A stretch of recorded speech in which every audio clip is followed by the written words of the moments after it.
Tonight, Americans running out of time before those pandemic-era subsidies of the Affordable Care Act expire. The Senate voting on two plans, one from each party on what to do next. Neither one passed. Thanks for joining us here tonight at 11. I'm Steve Botari. And I'm Monica Hernandez. Most Republicans and Democrats do agree on something. The other side's plan is not the answer.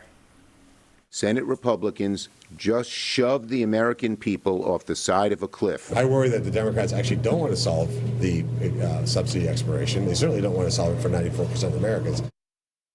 So let's bring in Marissa Tansino here. Marissa, Senator Jeanne Shaheen voted today in D.C., then got on a plane and came straight to News 9 to talk about it.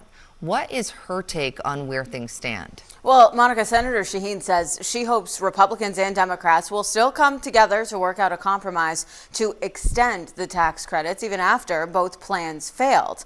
Democrats were pushing to extend the credits by 3 years. Republicans proposed replacing them with health savings accounts.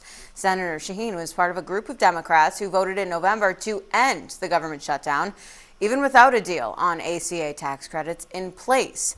She says she has no regrets about making that vote and that other fellow Democrats who criticized that move were wrong. There's real urgency.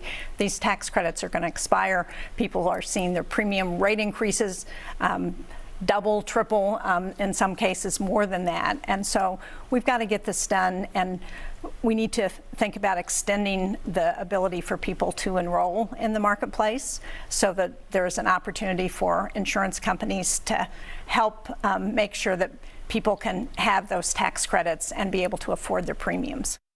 So the Hearst Television Get the Facts data team has been taking a look at these numbers, and just to give you an idea of what this could mean for New Hampshire, for a 4-person household earning about the median income in the state, the cost of health insurance would increase from $6,600 to more than $10,000 each year. Monica?